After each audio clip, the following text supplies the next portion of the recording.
सलातुम व सलामुन अलैका या रसूलल्लाह सल्लल्लाहु तआला अलैहि वसल्लम।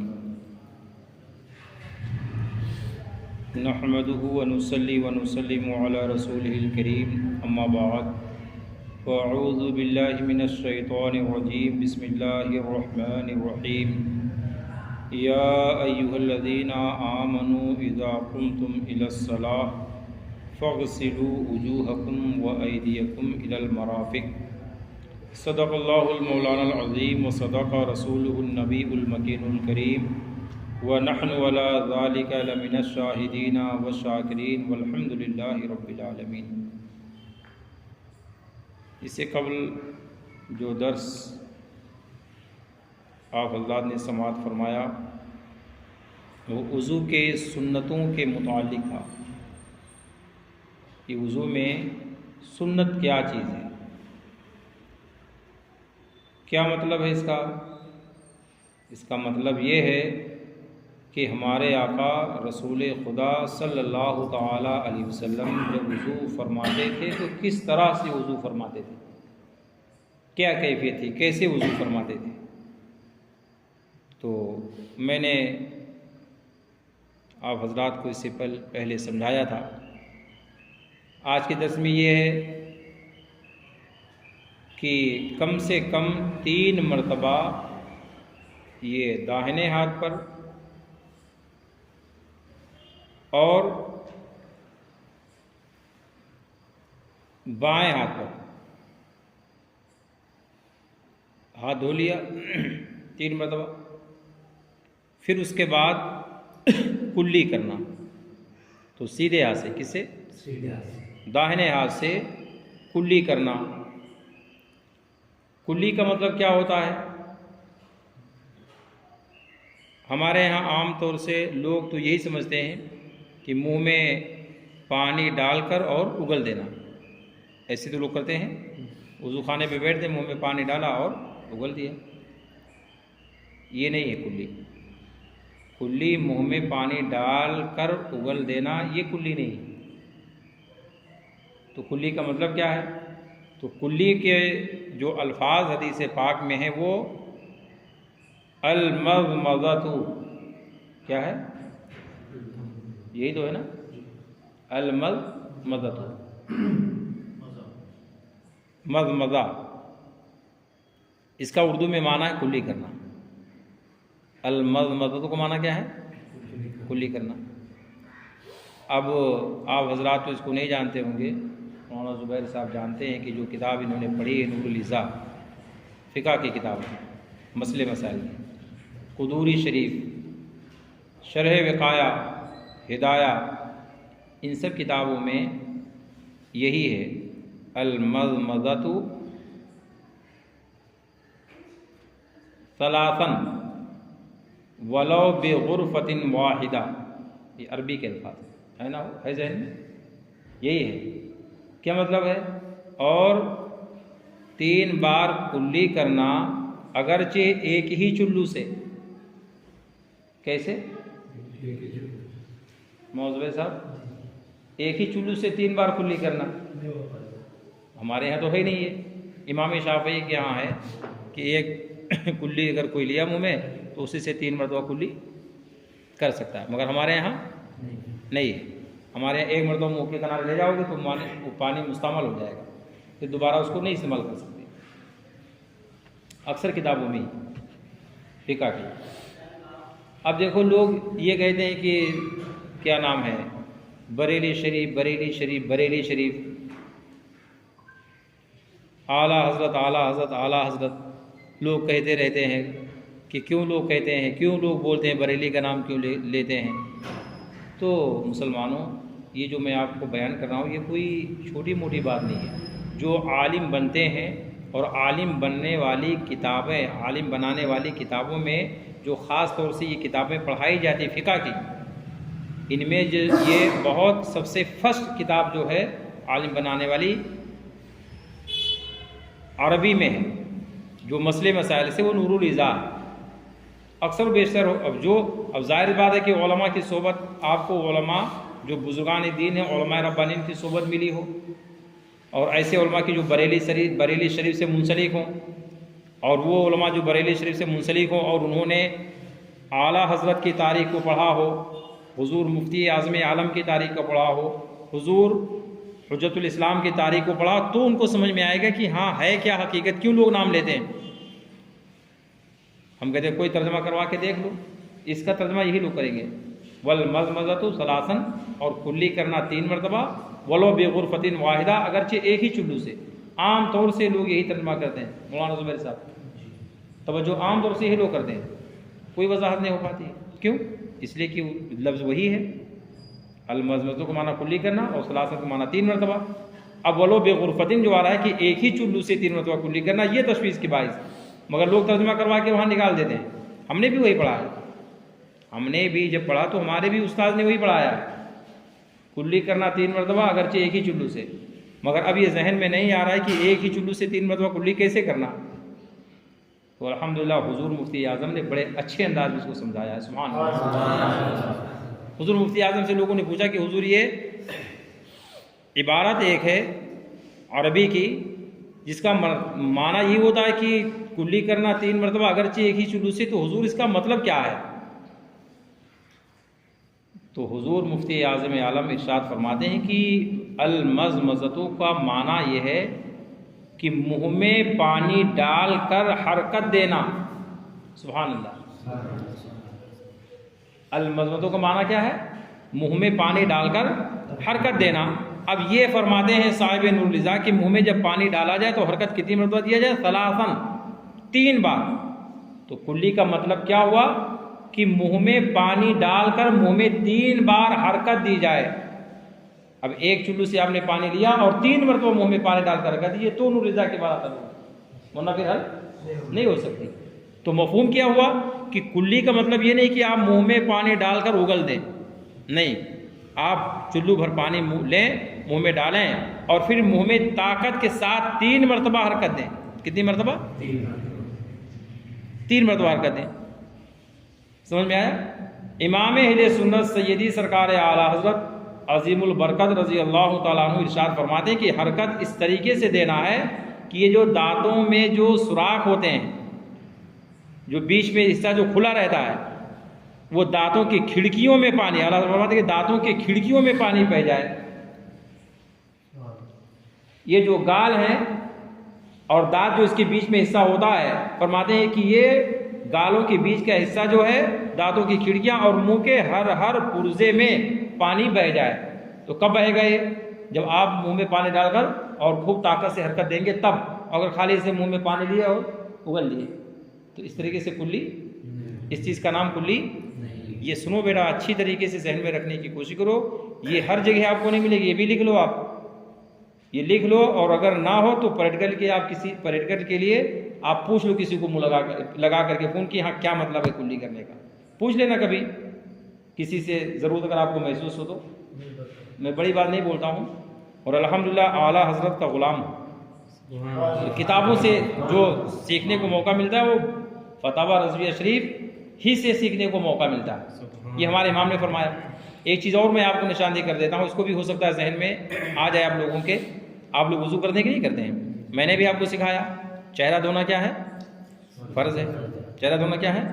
अच्छा, आम तौर से इस किताब में भी और जितने भी हमारे उलमा हैं, जो किताबें लिखी गई उर्दू में या अरबी में जो किताबें पढ़ी हैं, तो आप लोग आलिम नहीं, मगर मैं फिर कहता हूँ कि मौलाना ज़ुबैर साहब आलिम हैं। इन्होंने किताबें पढ़ी, मैंने भी किताबें पढ़ी।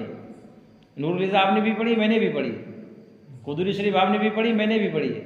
शरीफ वक़ाया मैंने भी पढ़ी है, आपने भी पढ़ी। हिदाया आपने पढ़ी, मैंने भी पढ़ी है। मगर हम लोगों ने जो वहाँ पढ़ा उसमें यही है कि चेहरा धोना फ़र्ज़ है। चेहरा धोना क्या है? अच्छा, चेहरा धोना फ़र्ज़ है, ठीक। अब चेहरे की मिक़दार क्या है? तो लंबाई में पेशाने पर बाल उगने की जगह से, और ये ठोड़ी के जो नीचे की दांतों की जड़ी है, ये किस में हो गया? लंबाई में। किस में हो गया? चेहरे की मिक़दार लंबाई में पेशाने पर बाल उगने की जगह से और ठोड़ी के नीचे तक। चौड़ाई में क्या है? एक कान की लो, ये लो है ना, ये लो है, एक कान की लो से दूसरे कान की। तो अब ये पूरा चेहरा आ गया। अब ये कनपट्टी वगैरह सब उसमें दाखिल है, ठीक है। चेहरे की मिक़दार हो गई, आम किताबों में है। अब धुला कैसे जाए? इसको धुला कैसे जाए? तो धोने का मतलब है पानी बहाना। आमतौर से लोग यही करते हैं भाई कि मिकदार बयान कर दे, पेशाने पर बाल उगने की जगह से थोड़ी के नीचे तक, एक कान के लो से दूसरे कान के लो तक, मगर इस पानी बहाने की कैफियत कैसी होनी चाहिए? तो आला हजरत के बड़े शहजादे अल्लामा हुज्जतुल इस्लाम हामिद रज़ा ख़ान अलैहि रहमतुर रिज़वान ने बयान फरमाया कि जब वज़ू करने के लिए आप बैठें और चेहरा धोएं तो पेशानी पर जो बाल उगते हैं उस पेशानी के बाल के आधा इंच बाल के ऊपर से आप पानी बहाएं। सुभान अल्लाह। कहाँ से बहाएं? इसलिए कि ऊपर से अगर नहीं बहाएंगे तो जहाँ से फौरन बाल जमता है, उगता है, तो हो सकता है कि एक बाल के बराबर, दो बाल के बराबर जगह छूट जाए, पानी ना बहे, तो फिर पानी नहीं बहेगा तो वज़ू। इसलिए फरमाते हैं हुज्जतुल इस्लाम अलैहि रहमतुर रिज़वान कि आधा इंच जब आप बाल को भिगाएंगे, ऊपर से पानी बहाएंगे, तो अब कोई शुबा नहीं रह जाएगा, यानी मुंह के जो चेहरे की मिकदार है, सारे चेहरे की मिकदार पर पानी अच्छी तरीके से बह जाएगा। तो इस पर अमल कैसे होगा? अब ये बहाना फ़र्ज़ है, मैंने इससे पहले भी बताया था, समझाया था कि जिम्मेदारी आपकी।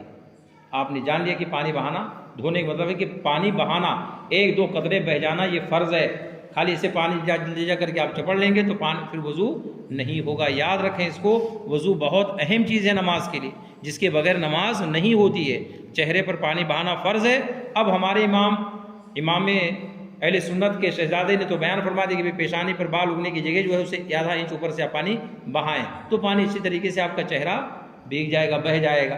अब आप मस्जिद में पहुँचे, अगर नल के पास पहुँचे, नल अगर ऊपर लगा हुआ है या वहाँ कोई चीज़ ऐसी है, लोटा है या डब्बा है, आपने पानी भरा, चेहरे पर हाथ धो लेंगे आप, आसानी है। चेहरे पैर को धो लेंगे, आसानी, मसा कर लेंगे तीनों, मगर चेहरे धोने में दुश्वारी है। एहतियात अगर नहीं करेंगे तो फिर वज़ू होगा नहीं। तो उसकी सूरतें, आप पहुँचे मस्जिद में, नल है, डब्बा है, कोई लोटा है, तो उससे पानी लेकर के आप बहाएँ, पानी डालेंगे यहाँ तक बहेगा, एक चीज़। दूसरी चीज़ कि नल अगर ऊपर है, आपके पास डब्बा भी नहीं, लोटा भी नहीं है, और आप चाहते हैं कि भाई हम वज़ू कैसे करें, अच्छी तरह से पानी कैसे बहे, तो अब ये तो डब्बा लोटा हो या अपने हाथों से अगर आप अच्छी तरीके से पानी ले करके कि यहाँ डालें, पानी इसे डालें कि पानी बह करके आए, यानी कि इसे हाथ में लें, इसे खाली लग जाए, नहीं, पानी से लें और ऊपर डालें।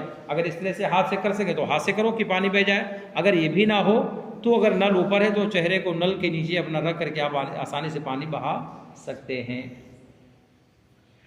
समझ में आया? ये तीसरा तरीका है, और मैं तो समझता हूँ कि आसान रहता है। बहुत सारी मस्जिदें ऐसी कि जहाँ पर आप गए वहाँ नहीं लोटा है, डिब्बा है, तो कैसे करेंगे? अच्छा, हाथ में, यानी मुझे तो रहता है कभी कभार कि भाई अगर एहतियात नहीं करेंगे तो पानी बहेगा नहीं मुकम्मल तरीके से, तो उसके लिए आसान तरीका है कि आप चेहरे को आपको धोना है, पानी बहाना है, तो नल के नीचे आप अपना सर, पेशानी ऐसे यूँ करके और आप बहा सकते हैं आसानी के साथ, या जिस भी तरीके से आप उसको बहाएं। मैं ये बताना चाहता था आपको कि देखो, हर किताब में लिखा है कि पानी बहाना फ़र्ज़ है, मगर कैफियत उसकी कैसी है, आला हज़रत के घर से मिल रही है। सुभान अल्लाह। कहाँ से मिल रही है? हाँ, तो ये जहन में रखें जो मैंने आप हज़रत को समझाया।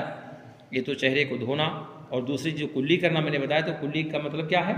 मुँह में पानी डालकर 3 मरतबा ताकत से हरकत देना। ये वज़ू में सुन्नत है। वज़ू में क्या है? और गुस्ल में क्या है?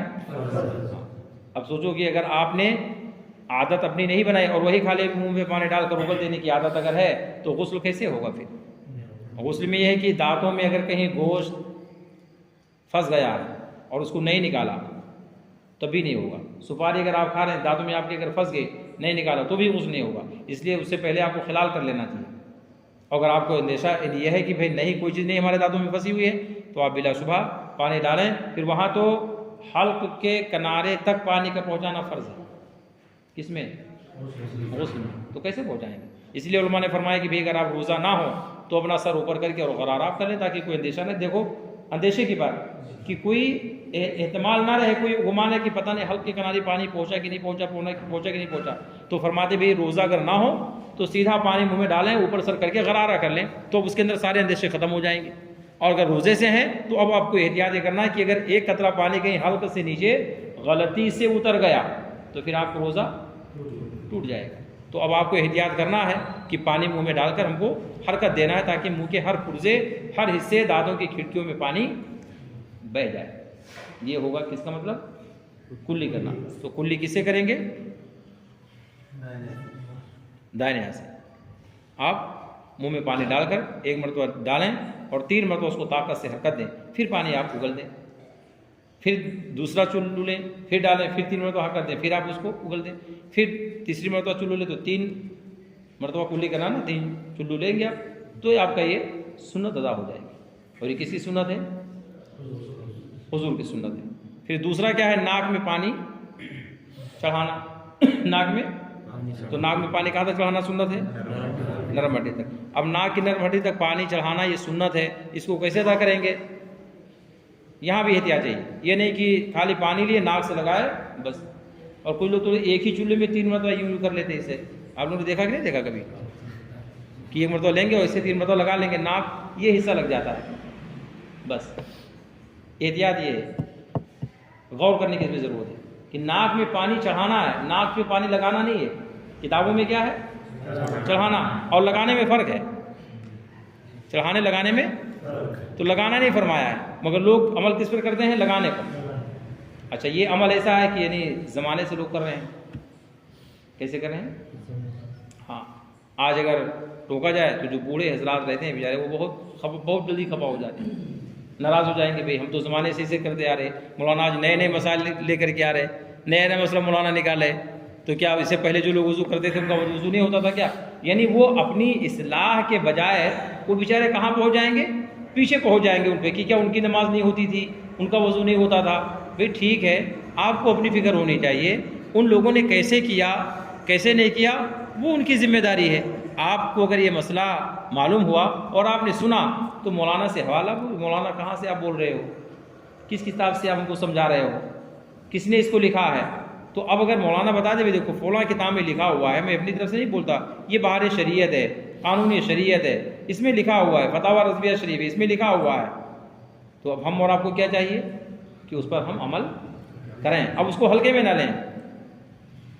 मगर हालात ऐसे हैं कि अब 1-2 नहीं, जब सब लोग ऐसे करते हैं तो तशवीश तो होगी कि जब कोई सामने मसला अगर आपका आएगा तो लोग बहुत ज़्यादा बफर जाते हैं और बाद लोग मौज़ल्ला ना जाने क्या से क्या बोलते रहते हैं। मगर मैं आप लोगों के समझाऊंगा ये चीज़ कि कभी भी कोई चीज़ अगर आप सुने, आपको ऐसा लगे कि नया है, हालांकि नई बात नहीं है, ये और बात है कि हमारे कान ने पहली मरतबा सुना, ऐसा तो हमको लगेगा नया है, मगर ये सब कुरान और हदीस से साबित है, ये सब सरकार के ज़माने से आज की बातें नहीं है। ये और बात है कि हम तक के वो चीज़ें ना पहुँची, और हो सकता है कि हम तक ना पहुँची हो तो हम उसको नहीं तो नहीं कह सकते हैं। बातें सब सरकार के ज़माने की, मगर हो सकता है कि बताने वाले ने हमको ताख़िर से बताया हो, हमने पहली मरतबा सुना हो, या हम उलमा की महफिल में ना बैठे हों, या हमने ना सुना हो कहीं वज़ू का बयान या वज़ू करने का तरीका, तो उसमें गलती हमारी है, बताने वाले की नहीं।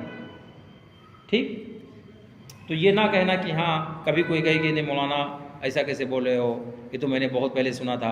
कुछ लोग तो ये भी बोलते थे कि मैं भाई मस्जिद हमारे यहाँ 25 साल से है, 30 साल से है, 30 साल से ऐसा कोई नहीं बोला, 25 साल, ये कोई दलील नहीं है। 25 साल से 30 साल से ना कोई बोला, ये कोई दलील नहीं है, ये गलत तरीका तो है कि हाँ ठीक है हज़रत आपने बयान किया। अब अगर आपको कोई शक व शुबहा लगे तो ये अदब के साथ कि हुजूर किस किताब में है, ये तरीका उसका है, इसकी दलील क्या है, इसका हवाला क्या है, इतना पूछ लें खाली बस। अच्छा, आलिम साहब की जिम्मेदारी ये होती है कि भी कोई चीज़ बोले तो किताब के हवाले से बोल दें ताकि बात ख़त्म हो जाए और लोगों की समझ में उनको भी ठीक है फला किताब में देखो ये मेरी तरफ से कुछ नहीं है, समझ में आ रहा है।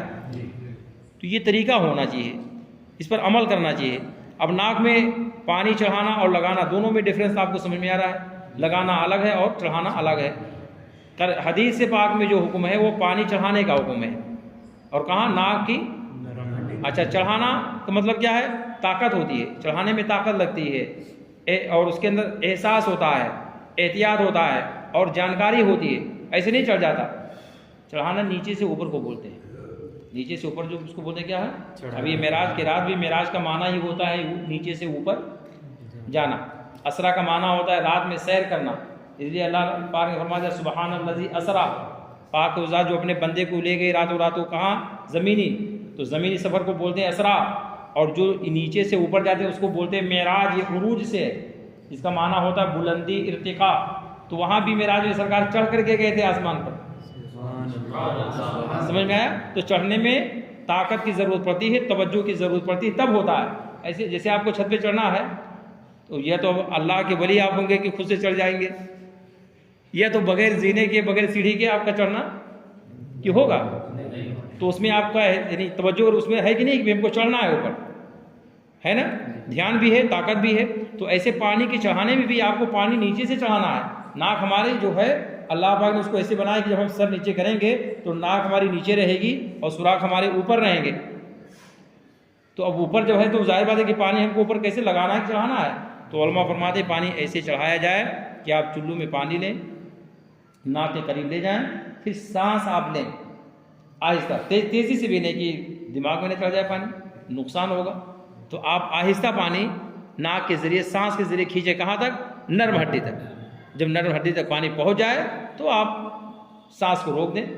ठीक, अब ये जो छोटी कर वाली उंगली है आप इसको नाक में डालकर और अच्छी तरीके से जो रीढ़ हो, कसाफत हो, है ना, जैसे सर्दियों के मौसम में पानी निकलता है नाक से तो जो सूख जाता है तो वो टाइट हो जाता है, तो जल्दी वो निकलता नहीं, तो डाल करके फिर इसको कर वाली उंगली से आप उसको साफ करें।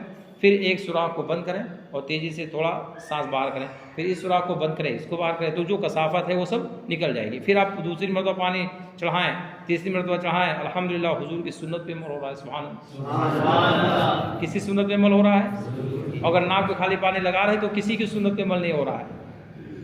और नाक में पानी चढ़ा रहे हैं नर्म हड्डी तक तो किसकी सुन्नत है? अच्छा, ताकत के साथ झाड़ने का हुक्म क्यों दिया गया है कि जो नाक की नर्म हड्डी है और नाक की नर्म हड्डी तक पानी चढ़ाने का हुक्म और झाड़ने का हुक्म इसीलिए दिया गया है कि वहाँ शैतान रहता है, खैशूम जिसको बोलते हैं। क्या बोलते हैं? हाँ, वो शैतान वहाँ से झड़ जाता है। जब आप तेज़ी से सांस बंद करके सांस को बाहर करेंगे तो शैतान वहाँ से निकल जाएगा। और नाक की नर्म हड्डी जब आप पानी पहुँचा देंगे तो जो उस शैतान के बैठने की जगह वो सब खत्म, शैतान वहाँ से फरार। अब जब आप वज़ू करेंगे तो वज़ू में भी आपका दिल लगेगा। वरना ये होता है कि पता नहीं मैं ये चीज़ धुला हूँ तो वो सही से धुला कि नहीं धुला, यानी शक, पैर सही से धुला कि नहीं धुला, वज़ू हुआ कि नहीं हुआ, गुमान में, लोग अंदेशे में, वो शैतान ही डालता है बैठ कर वहाँ पे। और यहाँ तक कि उसको कभी कभार बेवज़ू भी मस्जिद में भेज देगा। आपने धुला और पता चला कि आपने सही से नहीं धुला, शैतान को देने धुल गया तो आप चले आएंगे मस्जिद।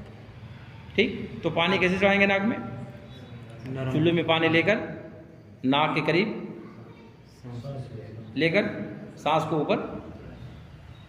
ठीक है, समझ में आया कि नहीं आया? ये नाक में पानी चढ़ाने का तरीका है।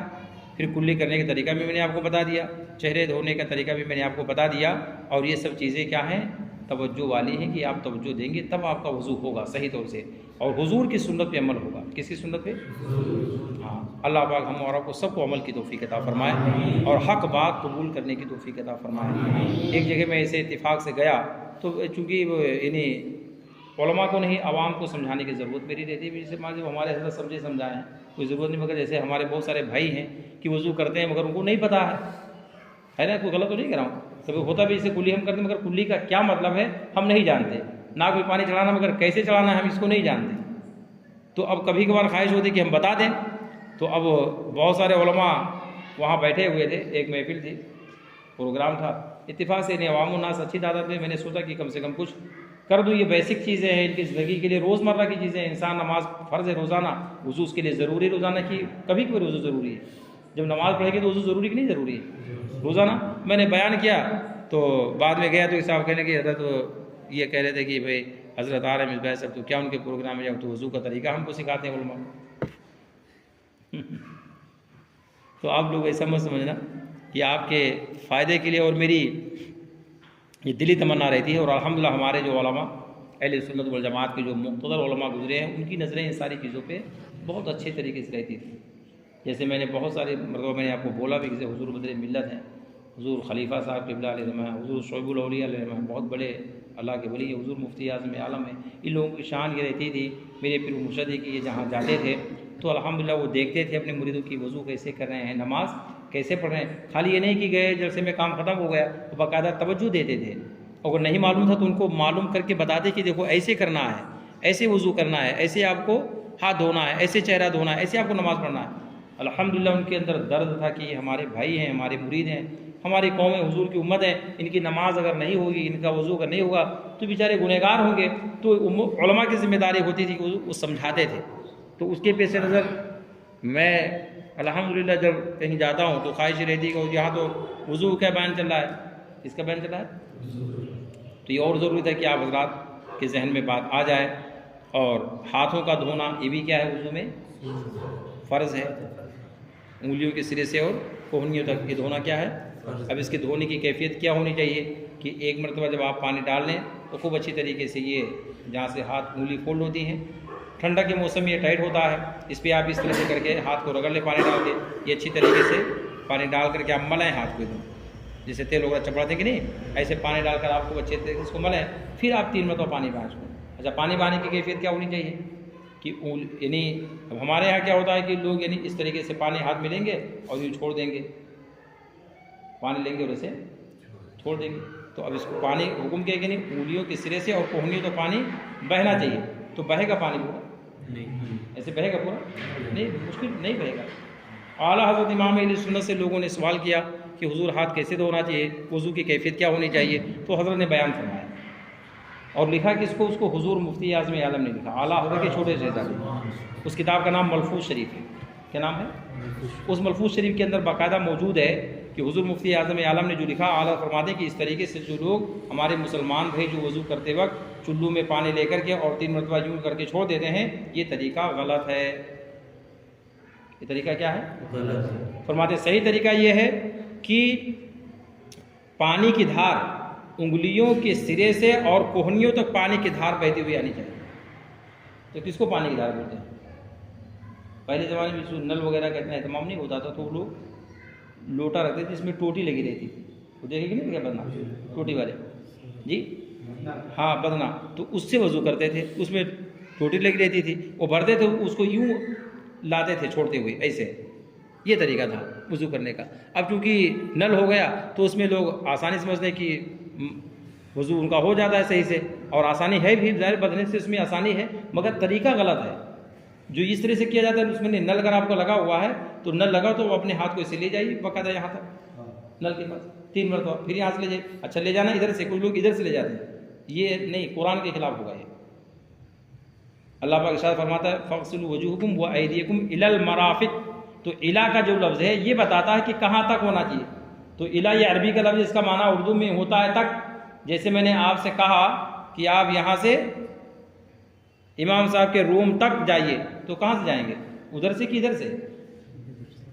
इधर से जाएंगे ना, तब तो होगा वो भाई आपके जाने की इंदिया क्या है, इमाम साहब का रूम, वहाँ जाएंगे। तो अब वहाँ से नहीं कि वहाँ से आप चले यहाँ तक, उल्टा हो जाएगा ना। फिर ये इला बताता है कि इब्तिदा कहाँ से होनी चाहिए, उंगलियों के सिरे से, और नितिया कहाँ होनी चाहिए, तो इधर से पानी डालना है।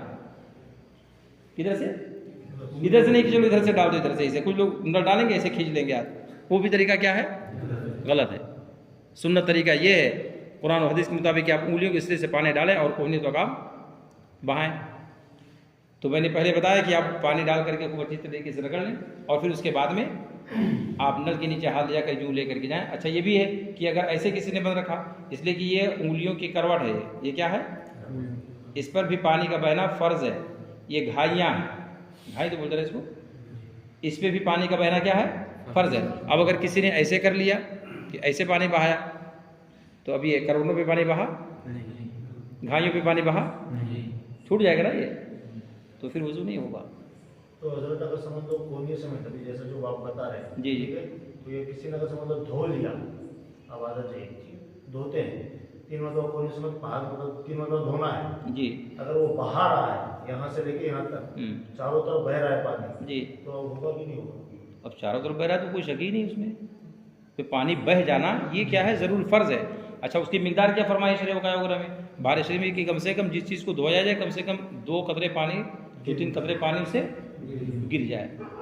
तो 2-3 कतरे पानी गिर गया तो सारे शक उसके बाद ख़त्म हो गया, धोना पा लिया गया।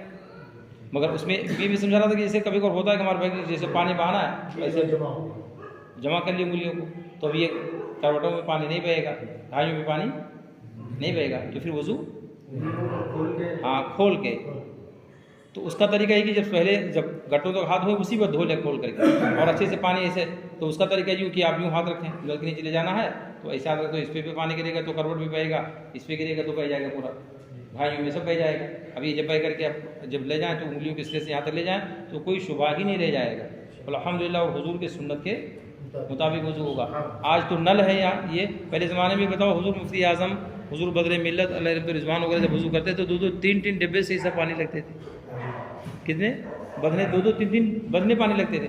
आज क्या है कि नहीं, अगर नल में पानी ना रहा हो तो छोटे से डिब्बे में पानी लेंगे, उसी में पूरा वजू हो जाएगा। होता कि नहीं होता जी? इधर के इलाके में घर के खवातीन अभी भी ऐसा करती है। अल्लाह, ये मामला है। तो अब सोचिए कि कैसे वजू होगा उनका।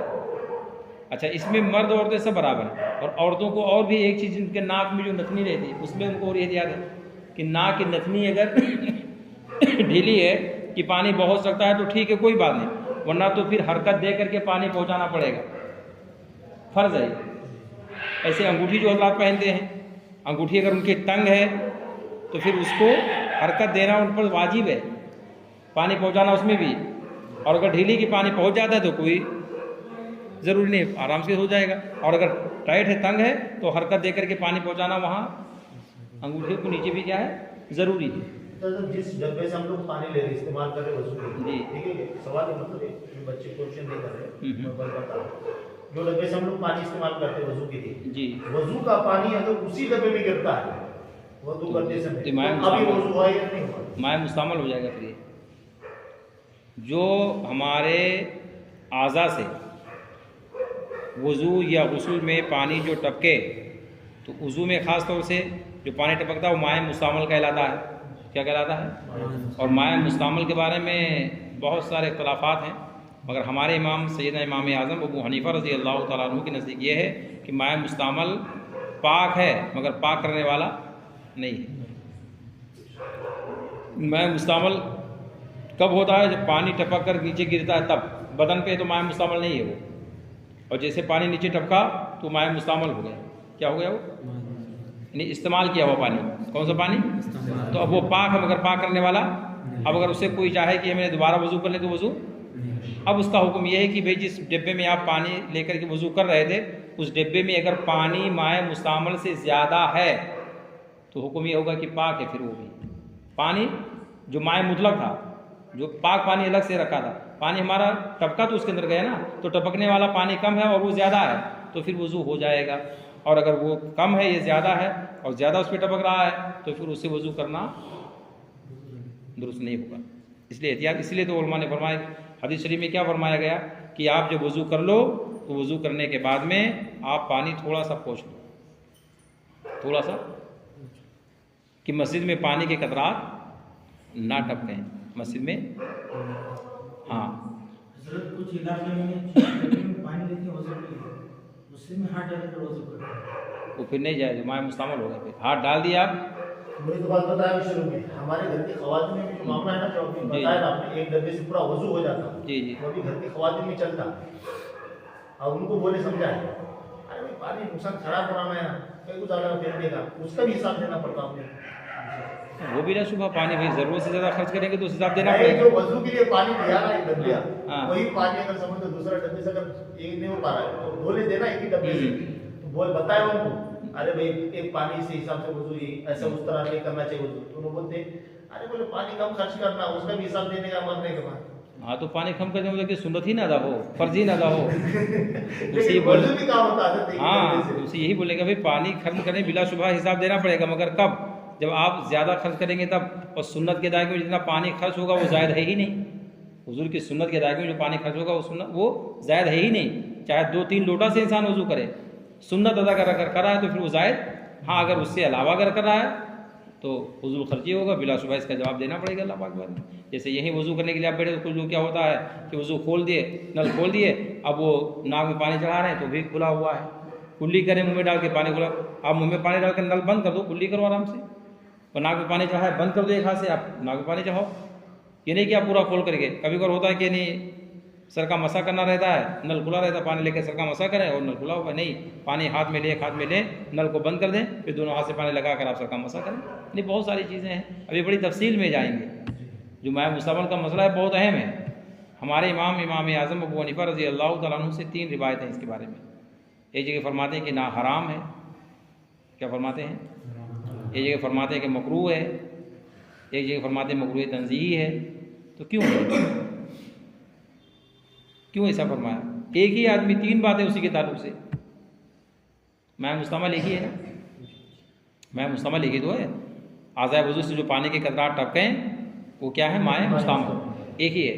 और हुक्म कितने हैं उसके, और बयान करने वाले भी, तो एक ही आदमी से 3 तरीके से बातें, तो अक्ल क्या करेगी फिर, हैरान होगी कि नहीं होगी। 3 हुक्म। तो उसकी वजह थी, लोगों ने पूछा सैयदना इमाम आज़म अबू हनीफा रज़ी अल्लाह तआला अन्हु से, अल्हम्दुलिल्लाह मुसलमानों हम लोग अहले सुन्नत वल जमात हैं, जितना आप नाज करो ये कम है हमारे लिए कि अल्लाह ने हमें मुसलमान बनाया, अहले सुन्नत वल जमात बनाया, और इससे बढ़ करके कि हमको और आपको बरेली का ग़ुलाम बनाया। इमाम आज़म अबू हनीफा रज़ी अल्लाह तआला अन्हु से पूछा कि हुजूर ये मैं मुस्तमल एक ही है, 3 तरीके से हुक्म कैसे है। तो हमारे इमाम फरमाते हैं कि वजह उसकी ये है कि इंसान जब बड़ा गुनाह करके आता है, इंसान जब और उसके बाद में वज़ू करता है तो गुनाह कबीरा उससे झड़ते हैं, तो वो हराम है वो पानी। क्या वो, जब उससे कम दर्जे का गुनाह करके आता है फिर वज़ू करता है तो उससे जो गुनाह झड़ते हैं वो मकरूह के दर्जे, मकरूह तहरीमी के दर्जे में आता है। और उससे छोटा गुनाह होता है उसको अगर करके आता है फिर वज़ू करता है तो उससे भी गुनाह झड़ते हैं, तो वो मकरूह तंज़ीह के हुक्म में आता है। अल्लाह। एक बार इमाम आज़म अबू हनीफा रज़ी अल्लाह तआला अन्हु मस्जिद में थे, एक साहब आया वज़ू करके और मस्जिद में पानी टपकाने लगे। हज़रत ने देखा तो डांटा, मस्जिद में वज़ू का पानी टपक रहा था, उसे डांटा। तो उन्होंने कहा कि हुजूर इतना सख्त हुक्म तो नहीं है।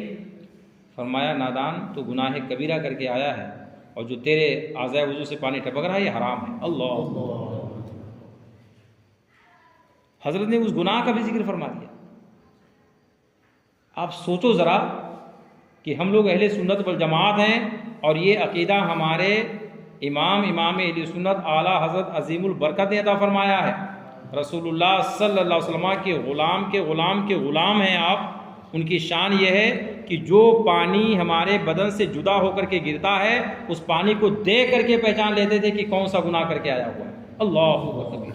ये तसव्वुफ़ था, कश्फ का इल्म था कि देख करके पहचान लेते थे कि गुनाह कौन करके आया है। आज लोग रसूल पाक की शान में बोलते हैं कि उनको तो मौज़ल्लाह रब्बिल आलमीन पीठ के पीछे का इल्म नहीं था, बोलते हैं हुजूर को दीवार के पीछे का इल्म नहीं था, मौज़ल्लाह रब्बिल आलमीन। खुद कहते हैं कि हुजूर को इल्म गैब नहीं है, मौज़ल्लाह, यानी तरह तरह से बातें करते हैं। कैसे हैं वो लोग। हनफी भी अपने आप को कहलाते हैं। इमाम आज़म अबू हनीफा के कश्फ को देख लेते कि उन्होंने कैसे कैसी गुफ्तगू की है कि माया मुस्तमल एक ही है, कहीं फरमाते हैं कि हराम है, कहीं फरमाते हैं कि मकरूह तहरीमी, कहीं फरमाते हैं मकरूह तंज़ीह है। तो वजह क्या इसकी है, इसलिए कि आप पानी को देख करके और गुनाह का अंदाज़ा लगा लेते थे कि कौन सा गुनाह करके आया। तो जब इमाम आज़म के कश्फ का आलम, तो हुजूर के कश्फ का अंदाज़ा कौन लगा सकता। इमाम आज़म के इल्म का आलम यह है तो हुजूर के इल्म का आलम अंदाज़ा कोई लगा सकता, नहीं लगा सकता है। इसलिए मस्जिद में माया मुस्तमल नहीं टपकाना चाहिए। हदीस शरीफ में 2 अल्फाज, 2 हदीसें हैं। कितनी हदीस शरीफ हैं सुना दें। एक हदीस शरीफ में है कि हुजूर अक़दस सल्लल्लाहु अलैहि वसल्लम वज़ू करके तशरीफ़ लाए तो हज़रत उम्मे सलमा, शायद हज़रत उम्मे सलमा थी, हुजूर ने उनसे दुपट्टा मांगा। हुजूर ने उनसे, हज़रत उम्मे सलमा ने अपना दुपट्टा पेश किया और सरकार ने आज़ाए वज़ू को पोंछ लिया। ठीक। दूसरी जगह हुजूर फरमाते हैं, आपने सुना है, हुजूर फरमाते हैं कि वज़ू करने के बाद में हाथों को आज़ाए वज़ू को ना पोंछो और पानी को जज्ब हो जाने दो, इसलिए कि अल्लाह पाक जब मैदान महशर में हम और आपके आमाल को वज़न करेगा तो ये पानी जितना जज्ब है ये मीज़ान पर वज़न किया जाएगा। जितना पानी जज्ब होगा उतना आपका फ़ायदा होगा, सवाब बढ़ जाएगा। तो अब देखो 2 बातें हो गई। कितनी बातें होंगी। एक तो हुजूर ने खुद पूछा है हज़रत उम्मे सलमा के दुपट्टा लेकर, और दूसरी का फरमाते हैं कि मत पूछो। तो सरकार खुद पूछें, वो फरमाए कि मत पूछो, तो वजह क्या है इसकी, हल्का पूछना है, ऐसा लगा कि हाँ। तो उसकी तदबीर उलमा ने क्या फरमाई कि भाई अगर पानी के कतरा टपकने का अंदेशा अगर मस्जिद में है तो फिर आप हल्का सा पूछ लो कि पानी के कतरा ना टपके। इस तरह आप ना पूछ लो कि बिल्कुल पोंछ करके सुखा दो, इसे मना फरमा दिया गया। तो हुजूर ने जो पूछा था वही कैफियत थी कि हल्का सा सरकार ने पूछ दिया कि पानी की कतरा न टपकें, और जो फरमाया कि ना पूछो उसका मतलब ये कि बिल्कुल पोंछ करके खुश्क ना कर दो, पानी को जज्ब होने दो उसके अंदर। जब पानी जज्ब होता है तो मालूम है इंसान के बदन में जाता है तो उससे जो बदन के अंदर कहालत पैदा होती है, सुस्ती पैदा होती है, थकान जो होती है। पानी जब अंदर जाता है तो अल्लाह पाक उसके ज़रिए से थकावट को बाहर फरमा देता है, और वही पानी मीज़ान अमल पे हमारा वज़न भी किया जाएगा। इसलिए फरमा दिया कि इतना ना पूछो कि आपके बदन आज़ा सूख जाए, बिल्कुल हल्का सा पूछिए। तो अब दोनों पे अमल हो जाएगा, हुजूर के दोनों हदीस पे अमल। इसलिए हम लोग अहले हदीस नहीं हैं आज के जो ज़माने के हैं, जो अपने आप को कहते हैं, जो गैर मुक़ल्लिद के नाम पे होना। तो सबसे बड़े हदीस पर अमल करने वाले तो अहले सुन्नत वल जमाती हैं। समझ में आया? हाँ, अहले हदीस जो मैंने कहा अहले हदीस नहीं, तो उससे मतलब जो आज लोग बोलते हैं अपने आप को वो नहीं होना। तो हदीस वाले तो हम ही लोग हैं, अल्हम्दुलिल्लाह हदीस पर तो हम ही लोग अमल करते हैं। तो अल्लाह पाक हम और आपको सबको हुजूर के इरशाद पर अमल करने की अल्लाह पाक तौफीक अता फरमा दे। ठीक है, दोनों पे अमल होना चाहिए हमारा। हजरत हल्का हल्का हाथ और मुंह तो पोंछ लेंगे, लेकिन लोग पैर नहीं पोंछते सर। और मैंने ये भी देखा है कि करीब करीब पहले दूसरे सब में सब अच्छी हो जाती है उनकी पैरों से। जी जी, उस बार अब वो मेरे ख्याल से उनको पैर वगैरह जब धुलें तो धोने के बाद में अपने हाथ ही से इसे हल्का सा खींच लें तो भी पानी टपकना बंद हो जाएगा। अब एक दो कतरात अगर पानी के तो उसको टपकना नहीं बोलेंगे, पानी टपक करके आए, जिसमें से वो पानी लगा रहता है, ऐसे रखेंगे तो पानी की जो तरावट है वो बन जाएगी, तो उसको टपकना नहीं बोलेंगे। पानी के कतरे टपकाना ये जायज़ नहीं।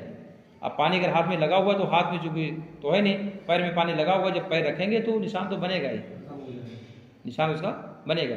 मगर उसका तरीका एक भी है कि जब वज़ू कर लें तो जब पानी बह जाए तो उसके बाद में आप हाथ से उसको आप पोंछ लें। कि कभी कभार पानी की ज़्यादा कतरात रहते हैं तो उस टपकने के अंदेशा उसको रहता है, और जब हाथ से आप हल्का सा साफ कर लेंगे, अब अगर कदम रखेंगे तो खाली तरावट आपकी ज़ाहिर होगी, उससे कोई गुनाह, उसको टपकाना नहीं बोलेंगे।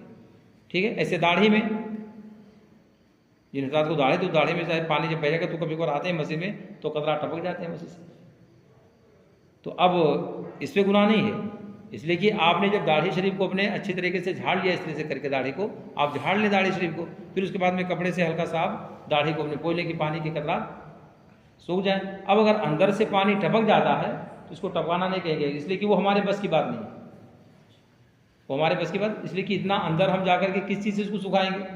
तो अगर पानी को अगर खुद से रहा और उसके बाद अगर टपक जाता है तो फिर बंदे का इसमें कोई कसूर।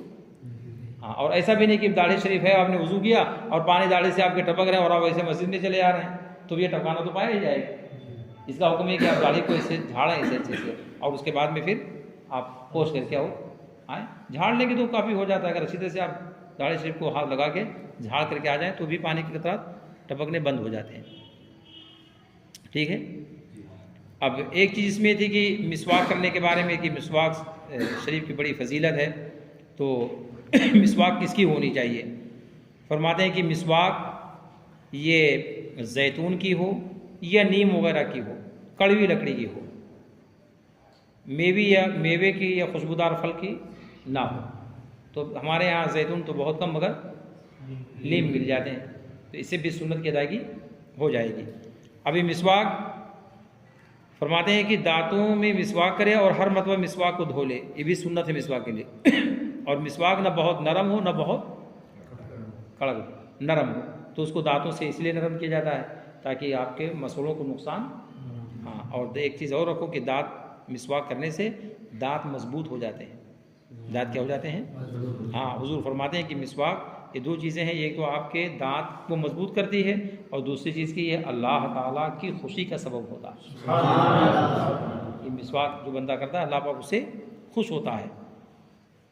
अब मिसवाक अगर आपकी छोटी हो जाए या फेंकने के करीब हो जाए तो क्या चाहिए? लोग कोई एहतियात नहीं करते हैं, जहाँ जाते फेंक देते हैं। नहीं, फरमाते हैं कि ये हुजूर के सुन्नत के अदा करने का एक आला है, जिससे मेरे आका की सुन्नत की अदायगी होती है। तो उसको कैसे चाहिए? फरमाते हैं उसको किसी जगह दफन कर दे। क्या फरमाते हैं? हाँ, या महफूज जगह। कहाँ? हाँ, फरमाते हैं इसीलिए उलमा ने ये इरशाद फरमाया कि पाखाना में थूकना मुनासिब नहीं है। तो अब लोग जो पूरी वगैरह खाते हैं जा कर के टॉयलेट को बर्बाद करते हैं, उनको ज़रा सोचना चाहिए इसे कि वो खाएंगे और कहाँ जाके थूकेंगे। ऐसे गुल वाले रहते हैं, जो गुल वाले गुल भी करते हैं जो लोग, उनका भी याद रहता है, वो जाएंगे टॉयलेट में तो वहीं थूकेंगे, वही सब करेंगे। मौज़ुल्लाह अस्तग़फिरुल्लाह, बहुत गलत तरीका है, उलमा ने मना फरमाया। क्यों? इसलिए कि ये ज़ुबान से थूक निकलता है। कहाँ? और ज़ुबान ये अल्लाह उसके रसूल के ज़िक्र करने का एक आला है। तो अब उसका अदब ये है कि आप उस ज़ुबान के पाकी को महफूज रखें, और अपने थूक को अगर आपको फेंकना भी है तो आप जब बाहर चलते हैं तो वहाँ भी हुक्म है कि नालियों में ना थूकें, आप ऐसी जगह थूकें कि थूक आपका सूख जाए और जगह साफ हो। अब देखो कितना एहतियात करना है। अच्छा, गुटखा वगैरह खाने के बाद में, पूड़ी वगैरह खाने के बाद कहाँ थूकते हैं लोग जी? क्या है? एहतियात चाहिए। उलमा ने तो ये फरमाया है पाखाना में थूकने से, इसलिए फरमाया कि मुनासिब जो गुटखा खाता और गुल करता वही थूकता है, ये ऐसा है। नहीं, और भी लोग थूकते हैं। हाँ, जो कुछ भी नहीं खाता वो भी थूकते, उन्हें भी थूक देता। जी जी ऐसा क्या? हाँ, सबके लिए मना है। खाली नहीं तो बात का सवाल है, बात के लिए मसला ऐसा हो जाता है। अब हुक्म तो देखो ये है कि सिंजा खाना में जाए तो आपके मुंह में कुछ नहीं होना चाहिए, आपके मुंह में कुछ नहीं होना चाहिए, ठीक है? अब जब कुछ नहीं होगा तो ज़ाहिर है कि थूक कहाँ से आएगा? तो बेहतर तरीका तो ये कि कुछ नहीं होना चाहिए। और आपके मुंह में अगर थूक आ भी जाए तो आप निकलें भी ना, वहाँ आपको निकलने की भी इजाज़त नहीं है, आप निकल भी नहीं सकते। और हाँ, बाहर निकल के आए तो आप जा करके वज़ू खाने में या जहाँ कोई जगह वहाँ जा करके आप थूक दें। इसलिए यानी बहुत एहतियात फरमाया उलमा ने, किस लिए? कि वो अच्छी जगह नहीं है, वो अच्छी जगह। तो अब ज़ाहिर बात है जो वहाँ सांस है उसके ज़रिए से आपके मुंह में भी तो कुछ ना कुछ उसकी बदबू जाती कि नहीं जाती है, इसलिए फरमाया कि उसको निकलना नहीं चाहिए और थूकना भी वहाँ नहीं चाहिए। तो इस पर अमल होगा कि नहीं होगा? कुल करते को नहीं करते हो मखदूम? हाँ, नहीं करना सर, अच्छी चीज़ नहीं है, ठीक है? पूड़ी वगैरह नहीं खाते हो ना जी? क्यों? मत खाया करो बेटा, अच्छी चीज़ नहीं है वो, पूड़ी वगैरह सब अच्छी चीज़ नहीं है। एक तो नमाज में भी खाएंगे तो बेहतर मैं नहीं समझता हूँ, इसलिए कि बू वगैरह रहती है तो दिक्कतें होती हैं। जो तंबाकू खाते हैं सुबह सुबह जी जी बाथरूम जाने से पहले बोलते प्रेशर नहीं आता, इसलिए खाना पड़ता है। वो सब वही बता दो जी बेटा, सब उसी में आ गया, प्रेशर वाला हो। अब आदत लोग आदत से बेचारे मजबूर हो जाते हैं, अल्लाह पाक रहम फरमाए। कुछ लोग होते हैं बेचारे आदत पड़ जाते हैं तो मजबूर हो जाते हैं। टोटा जैसे हुआ, गुल जैसे हुआ, बहुत सारे लोग हमारे उलमा की जमात में से बहुत सारे लोग, मगर उनकी बुराई नहीं करता मैं, ये बात आप लोगों को समझाता हूँ कि ना कराएं आप लोग, मैं बुराई नहीं करता हूँ उनकी, मैं समझाता हूँ कि अगर किसी हमारे बच्चे की आदत नहीं तो ये आदत ना डालें। अच्छा, गुल यहाँ महाराष्ट्र वगैरह में तो मिलता नहीं है, मिलता कहाँ मिलता है? मिलता अब मिलता होगा ना। हम लोग जब यहाँ थे पहले यूपी से पहले लोग जो यहाँ मौलाना लोग तो यूपी से मंगवाते थे थप्पी थप्पी करके, यहाँ नहीं मिलता था, कहीं नहीं मिलता था, नांदेड़ तक भी नहीं मिलता था। तो लोग ऑर्डर देते थे कि यूपी से लेकर आइए। अब वो बेचारे यहाँ आए तो अब मैं कभी कभार मुझे यही ताजुब लगता है कि गुल तो उन्होंने सिखा दिया यहाँ के लोगों को, और ये नहीं सिखा पाए कि हाँ सुन्नत मुस्तफ़ा के मुताबिक हम वज़ू कैसे करेंगे और गुस्ल कैसे करेंगे, नमाज़ें कैसे पढ़ेंगे। नमाज के लिए देखिए आम लोगों को देखिए, आप जाइए तो वही दोनों पाँव में फासला करके खड़े होंगे, सही सब दोनों पैर के पंजों में फासला खूब अच्छा रखेंगे। वज़ू करेंगे तो वही भी एहतियाती जैसे कर रहे हैं वैसे कर रहे हैं, उसमें कोई तब्दीली नहीं। मैं ताजुब करता हूँ कि भाई ये चीज़ें सिखा देते हैं और ये चीज़ों पे क्यों नहीं फोकस होती है? नहीं, ऐसा कैसे कहते हैं आप? मेरे पास भी दलील है, इसलिए कि मैं भी उलमा के साथ, उलमा की जमात में मैं भी एक छोटा सा मौलवी में देखता हूँ, क्योंकि नायगौर में मैं अभी अपने हाजी नहीं वगैरह कहाँ सीखे, नाम उनका ले लिया, मैं नहीं लेना चाहिए, मगर कभी कभी जहन पे आ जाता है। ऐसे बहुत सारे लोग हैं बेचारे, मैं तो उनको पूछा भी हूँ कि कहाँ सीखे आप, तो जाहिर बात है कि वो हजरत आए थे, वो देखे थे उनको मदरसे में बच्चे कैसे सीखते हैं, देखा थे कि नहीं? वो जो उलमा के नाम करते हैं ना, तो कभी कभी बोलते हैं बच्चे से बेटा जाके ले आओ, तो वो बेटा चला गया लेने के लिए। तो उसके बाद अब जाहिर बात है वो भी तो देखेगा, सोचेगा ना भाई, बचपना उसका, मगर सोच भाई क्या है इसमें, देखो जरा चेक करके क्या होता है। तो वही उसी से आदतें हैं, देख देख करके, अगर ना भी सिखाते हैं तो लोग देख देख करके सीख लेते होंगे। हाँ, मगर अच्छा तरीका सीखना चाहिए, ठीक है। कुछ लोग ऐसे भी होते हैं जो रमज़ान शरीफ में भी गुल करते हैं, मौलाना ज़ुबैर साहब, अब रमज़ान शरीफ में गुल करते हैं। अच्छा, उसमें ये लाते हैं कि भाई उसके ज़र्रा उस नहीं जाता है, हल्क के नीचे नहीं जाता है जी, तो हाँ रोज़ा चला जाएगा रोज़ा। मगर मैंने खुद अपनी आंखों से देखा रमज़ान में उलमा को गुल करते हुए। तो क्या कहा, जब भाई आलिम है, अभी नहीं कुछ बोल दो तो दिक्कत होती है और ना बोलो तो परेशानी। इसलिए तो हम मैंने जो मिलता है हम तो बोल देते हैं, भैया आपके पास कौन सा हवाला है, किस किताब से आप बता नहीं कर रहे हो तो हमको दिखाओ। तो कुछ नहीं हो पाता उनके पास, कोई जवाब नहीं मिल पाता, खाली ऐसे। तो जवाब कहाँ से मिलेगा। अब ये तो कोई ऐसे मौलवी हो जैसे तस्वीर वाला मसला आराम से दे दिया हो कि खिंचवाओ, जायज़ है। हुजूर ने फरमाया, क्या बोलते हैं ना मुआज़ साहब, वो हुजूर ने फरमाया क्या कहते हैं ज़माने में कि हाथ से जो बनाई जाती थी वो बनाया, ये कैमरे वाला नहीं बनाया। अभी कल ही तज़किरा हुआ ना सही साहब, एक साहब के बारे में कि उन्होंने उनसे सवाल किया कोई लड़कों ने कि हुजूर ये मोबाइल क्या कहते हैं फ़ोटोग्राफी जायज़ नहीं, तो उन्होंने क्या कहा, बच्चे को क्या समझाया कि हुजूर ने फरमाया था हाथ से ना जो बनाई जाती थी उससे मना फरमा दिया और कैमरे से नहीं मना फरमाया, इसलिए कि उस ज़माने में था नहीं कैमरा। तो कैसे कैसे लोगों को देखो कैसे, हालांकि ना खिंचवाएं तो कौन सा उसमें गरा है उनका, भाई कौन सी कमी हो जाएगी मौलवी साहब, इज्जत कम हो जाएगी क्या, वकार कम हो जाएगा। मगर अब वही आसानी, अच्छा इसको भी क्या वही ऐसे ही लोगों ने करके रख दिया, जैसे कि गुलमंजन के बारे में कोई लिख दे कि भाई ये जायज़ है, खफीफ सी खाली कराहत है, तो लोग क्या करेंगे, उसी को बनाएंगे, अमल करेंगे उसी। इसलिए मैं समझाता हूँ कि वो ऐसी चीज़ों पे जहाँ दो चीज़ें आपको मिल जाएं, एक तो करना एक ना करना, तो क्या करना चाहिए मौजूद साहब। कुछ लोग कहें जायज़ है, कुछ लोग कहें नाजायज़ है, तो क्या हमारे उलमा का क्या तरीका रहा। एक चीज़ बताता हूँ, ज़हन में रखें। पके हुए खाने से वज़ू करना, पके हुए खाने के बाद में वज़ू करना, इमाम शाफी फरमाते हैं कि आग में पका हुआ खाना खाने के बाद वज़ू टूट जाता है। हमारे इमाम फरमाते हैं, और मोता में बड़ी लंबी थे,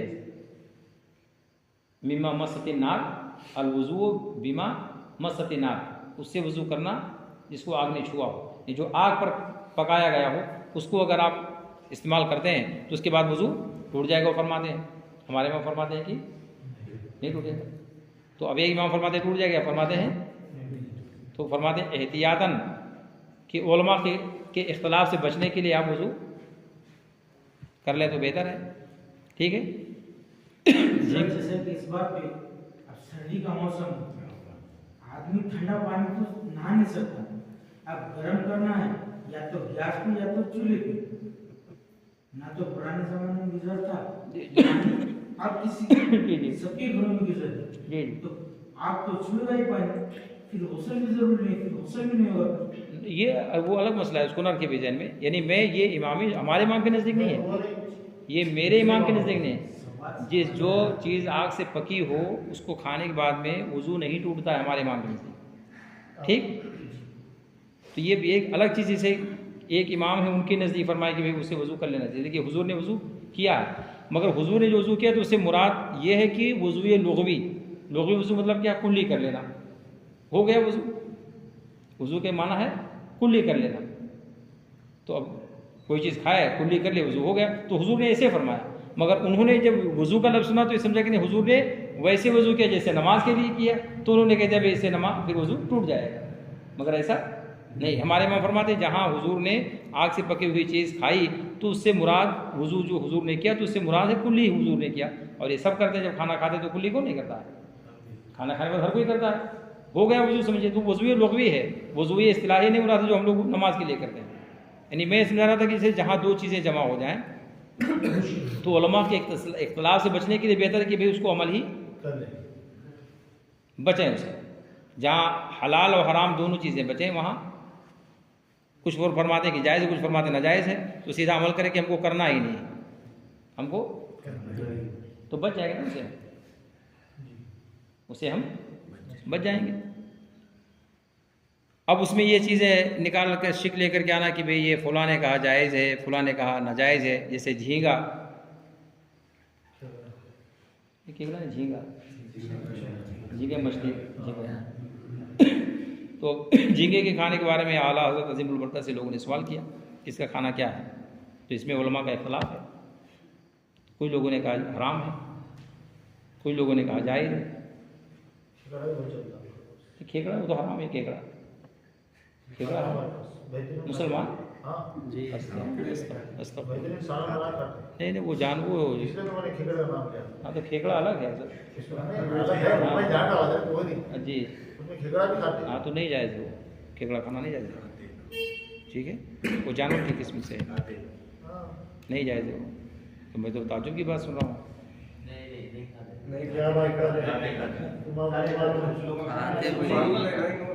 हाँ तो सबको नहीं बोलते हैं, सबको नहीं बोलते हैं, कुछ देखा होगा हजरत ने फरदीन भी बोल रहे हैं, तो कुछ लोगों ने खरीदा होगा खाया होगा। मगर वो झींगा जो आता है, झींगा समझ रहे कि नहीं, तो झींगे के बारे में सवाल हुआ हजरत से, तो फरमाया कि जायज़ नहीं हराम है। एक उलमा ने फरमाया जायज़ है, तो क्यों फरमाया? अब जिन उलमा ने फरमाया कि भाई ये जो झींगा है ये पानी के कीड़ों मकोड़ों की तरह है, जैसे कीड़े मकोड़े पानी के, से भी कीड़ा है पानी का, और कीड़े का खाना जायज़, इसलिए फरमाया जायज़ नहीं। और कुछ लोगों ने कहा मछली की किस्म से है, क्या कहा, इसलिए खाना। अब हमारे इमाम क्या फरमाते हैं, एहतियात देखो, फरमाते हैं बचना बेहतर है। दो चीज़ें आ गई ना, कुछ लोग कहते हैं जायज़, कुछ लोग कहते हैं अपना तरीका क्या, बचो। अगर कोई खाता है तो मकरूह तंज़ीह है, क्या है, मगर बचना उससे क्या है, एहतियात फरमा दिया। तो अभी इसलिए इसको मैं इसलिए समझा रहा हूँ कि जैसे मान लीजिए कुछ लोग, हालांकि वो मुहक्किक नहीं है जो तस्वीर कशी को जायज़ करार दे रहे हैं, वो कोई मुहक्किक मुज्तहिद नहीं है, वो खाली एक कातिब की हैसियत से है, नाकिल की हैसियत से कि फुला ने ये नकल किया है, वो खाली दिखा दे कि किसने लिख दिया जायज़ है। अब वो अपने इज्तिहाद के ज़रिए से जवाज़ का हुक्म दे दें तो एक अलग चीज़, उनका इज्तिहाद है उनके लिए, हमारा उनका इज्तिहाद हमारे लिए दलील नहीं है। मगर फिर भी मैं ये कहता हूँ अपने बच्चों से कि बहुत सारे बच्चे धड़ल्ले से खींचते खिंचाते हैं, आप बचें, ये ना देखें कि हाँ इसमें उलमा का इख्तिलाफ है, कुछ लोग कहते हैं जायज़ है, कुछ लोग कहते हैं नाजायज़ है, नहीं, बचना ही औला है, क्या है। इसलिए अल्लाह पाक सबको अमल की तौफीक अता फरमाए। तो ये हाथ का धोना था, और चौथा फ़र्ज़ क्या है, पाँव का धोना, कहाँ तक, उंगलियों के सिरे से और टखनों तक। टखना किसे बोलते हैं, कदम के शुरू हिस्से में जो दोनों जानिब उभरी हुई हड्डियाँ हैं उनको क्या बोलते हैं, टखना। टखने से ऊपर तक धोना क्या है, फ़र्ज़ है। टखने समेत धोना क्या है, अच्छा उसमें भी क्या करेंगे कि पैर की जो नीचे की उंगली हिस्सा रहता है ये वो भी टाइट रहता है, ऊपर का हिस्सा भी रहता है, तो उसमें भी नीचे भी आपको उंगली लगा के रगड़ना है, ऊपर भी रगड़ना है, और ये फिर ये कर की उंगली से आपको खिलाल भी करना है, सुन्नत भी खिलाल करना। ये खिलाल करके कब अच्छे से जब आप मल लेंगे तो आप ऊपर से पानी वहाँ भी डालेंगे इसे, ताकि पानी आपके टखने के ऊपर ऐसे नहीं डालना, वहाँ भी ऊपर ही से डालना है, तो सुन्नत अदा होगी आपकी सही तौर पर। तो ये चार चीज़ें वज़ू में फ़र्ज़ हैं। मुख्तसर तौर पर मैंने आपको उसके बारे में समझा दिया है कि आपको कैसे वज़ू करना है। अल्लाह ताला हमें और आपको सबको उसी मुताबिक अमल की तौफीक अता फरमाए। सबसे बड़ी चीज़ ये है बेटा ज़माने में कि जो उलमा अहले सुन्नत वल जमात किताबों के हवाले से आपको समझाएं, बयान करें, उस पर आप अमल करें। सबसे बड़ी चीज़ क्या है, अमल ही है। क्या एक कान से सुन लेना दूसरे कान से निकाल देना, इसका कोई मतलब नहीं रहता है। अगर आप अमल ना करेंगे तो इसका कोई